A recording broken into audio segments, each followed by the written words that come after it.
علمی point number 28 وہ ہے میرے بھائیوں قرآن حکیم کی کل جو 114 صورتیں ہیں جو میں نے شروع میں بتایا تھا، ان میں سے 113 صورتوں کا آغاز بسم اللہ الرحمن الرحیم سے ہوتا ہے، سوائے ایک صورت کے، اور وہ ہے سورہ التوبہ۔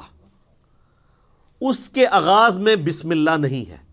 لیکن اوورال پورے قرآن میں 114 بسم اللہ پوری ہیں، کیونکہ سورہ نمل کے اندر آغاز میں بھی بسم اللہ آتی ہے اور سورہ نمل میں ایز اے آیت بھی آتی ہے، انہ من سلیمان وانہ بسم اللہ الرحمن الرحیم۔ جو ملکہ بلقیس کے پاس خط آتا ہے تو وہ کہتی ہے یہ کوئی معزز خط ہے اور یہ سلیمان کی جانب سے ہے اور اس کا آغاز ہے بسم اللہ الرحمن الرحیم سے۔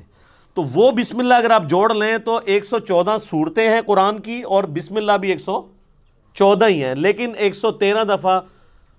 صورتوں کے آغاز میں، اور ایک جو ہے وہ صورت بغیر بسم اللہ کے ہے، وہ سورہ التوبہ ہے، اور اس کی کمپنسیشن بھی سورہ نمل میں ایز اے آیت بھی ہے۔ سورہ توبہ کے سٹارٹ میں بسم اللہ نہ آنے کی کئی ایک حکمتیں لوگوں نے بیان کی ہیں۔ سب سے جو مضبوط رائے ہے وہ یہ ہے، چونکہ اس صورت میں اللہ تعالیٰ کے غضب کا کوڑا برسا مشرکین عرب کے اوپر، کیونکہ اس کا آغاز ہی بڑا جارحانہ ہے، برات، اعلان برات ہے۔ اللہ تعالیٰ نے بیزاری کا اظہار کر دیا اور اس کے رسول نے ان کافروں سے، یعنی وہ 23 سالہ جو دعوت کا دور تھا جس میں دعوت، تبلیغ، دعوت، اور اچانک اب 23 سال کے بعد اللہ تعالیٰ کہہ رہے جی اب کوئی ذمہ داری نہیں ہے، 4 مہینے کا ٹائم ہے، یا تو یہ اسلام قبول کریں گے یا عرب کی سرزمین چھوڑ کے چلے جائیں گے، اور اگر عرب میں رہیں گے تو قتل کیے جائیں گے، عذاب استیصال ان کے اوپر آئے گا۔ کیونکہ اگلے نبیوں کے منکرین پہ بھی تو عذاب آتا تھا نا، قوم نوح پہ عذاب آیا نا سیلاب کی شکل میں، قوم لوط پر پتھروں کی شکل میں، قوم فرعون کو سمندر میں ڈبویا گیا۔ تو ہمارے نبی کے انکار کرنے پر بھی کافروں پر عذاب آنا تھا،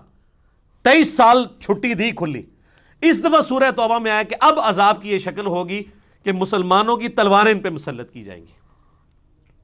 اور سورہ توبہ کی آیت ہے 14 نمبر، اللہ تعالیٰ فرماتا ہے مسلمانوں اللہ تعالیٰ انہیں عذاب دے گا تمہاری تلواروں سے۔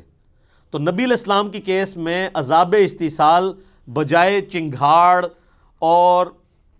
آسمان سے پتھر برسنے یا سمندر میں غرق کرنے کی بجائے تلوار کے ذریعے کافروں پر مسلط ہوا، جس کی پہلی قسط جو ہے وہ غزوہ بدر کی شکل میں آئی، اور آخری قسط جو ہے وہ مشرکین عرب پہ غزوہ حنین کی شکل میں آئی۔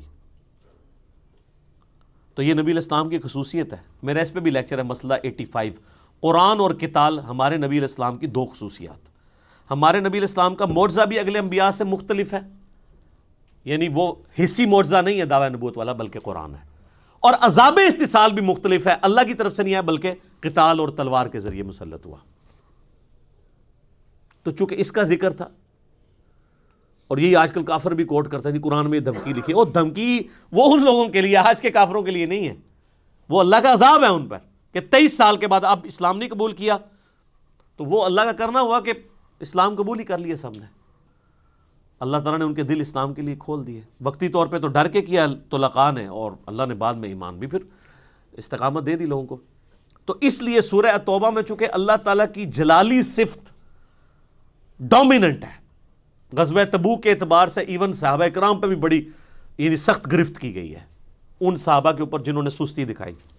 تو اس لیے اس کا آغاز بغیر بسم اللہ کے، اللہ کی رحمان اور رحیم کی صفت کے بغیر ہے۔